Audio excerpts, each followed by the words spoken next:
Not all cards are created equal. It's just one of the many reasons as to why people want better credit cards. You get better perks, deals, and overall better financing options. But how do you get better credit cards? Is it something that only the lucky few can get? Or is it something that anyone with credit can work towards? This is Income Intelligentsia, real-life advice for practical and financial goals. What we want to talk about today is how to get better credit cards in the future and what credit cards you should look out for. In previous videos, we've talked about the importance of building your credit score and how it opens up financial opportunities in the future. One of the things involving your financial future is having access to better credit cards. Now, we've talked about how to raise your credit score before, but we want to go through some of the methods to do so real quick. So you can monitor your credit report, pay your balances on time, never miss a payment, and treat your credit card expenditures like how you would treat your debit card. As long as you're responsible with your credit, you'll see it go up in no time. Now that we've got that out of the way, we want to actually talk about the different credit cards and how to get better cards in the future. However, where do we start? Well, most people start with what's called a secured card. Secured cards are great for building credit as it's accessible. You're allowed to get it regardless of your credit, and it's ideal for those starting off. How it works is that you put in a deposit and that acts as your credit limit. This establishes your relationship with the bank, allowing you to pay for better credit cards in the future. Over time, you can then ask your bank if you're qualified for an unsecured credit card with higher limits and better interest rates. In some cases even, the credit card issuer may upgrade your card into an unsecured card and refund your initial deposit. According to Forbes, as of August 2023, these are just some examples of secured credit cards that they've recommended.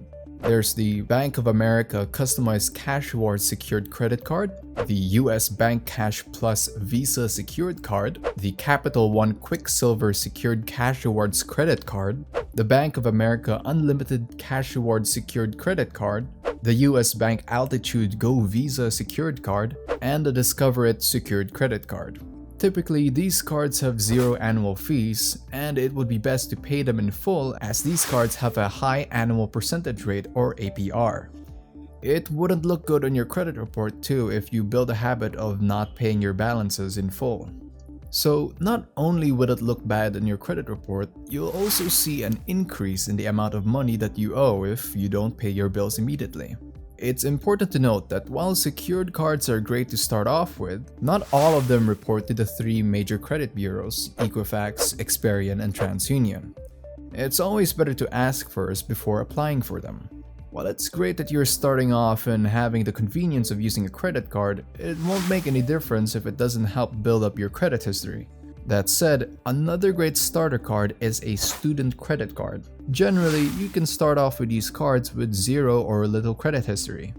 It's easy for students to get a starter card as some of them also come with educational benefits. They typically also have lower credit limits but almost zero annual fees. Perfect for those just starting off and building credit off of nothing. You have to understand, however, that under the Credit Card Act of 2009, nobody under the age of 21 can be issued a credit card without a guardian to co-sign with and or if they have independent income. Now, these are some of the best student cards as of August 2023 according to Forbes.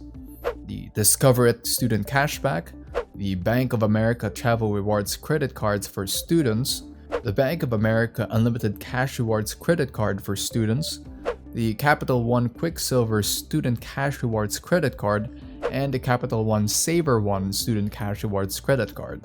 Much like the examples of secured credit cards we provided earlier, these particular student cards also come with a lower limit and no annual fees. Now, if you're starting off with these two cards, it's more important that you establish a bank account with a credit card provider of choice first. What you need to do is establish a connection with a bank. They're not gonna ask you any questions involving your personal information, and it's free. If they see money coming in and out of the account, that's fine. What's happening here is that your name will be on their system, and that establishes a relationship between you and your bank. And in most cases, they're the ones that will come to you for credit card offers even. As long as there's activity in your bank account, your name in their system will move into certain categories depending on your income amount, how regular you get paid, and a lot of other factors. If you're offered a specific credit card, take a second to assess whether or not it's a card with the benefits that you would be able to use. Maybe it's cashback you're after, or maybe it's points. Always check first if it's something that would be beneficial to your lifestyle, as different cards have different benefits. Additionally, if you're offered a card that you like and you already know someone that uses that card, it's always better to ask them if they have a referral link. They get a little bit of money back, and most of the time you get something in return too. Now, once you're settled with your credit card score getting higher and you've been using your credit cards regularly and responsibly, you'll then want to apply for a standard credit card. Now, these cards generally require you to have a higher credit score of around 720 to 730. They typically have an annual fee, but they also have higher credit limits and better rewards after.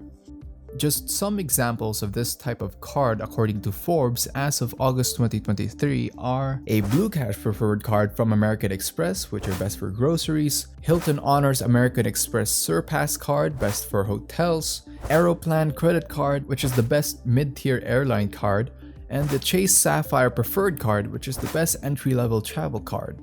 With these, you just keep doing the same things with your credit activity. Pay your bills, pay them in full, and pay them regularly. Use your credit cards regularly in ways that you can benefit from them the most, and save up your points for use for specific benefits that you'd want to cash in on. Whether it's a vacation, a room upgrade, cashback on groceries, as long as you maximize your benefits, you're fine. Now, we pretty much talked about how to improve and upgrade your credit usage and credit card eligibility.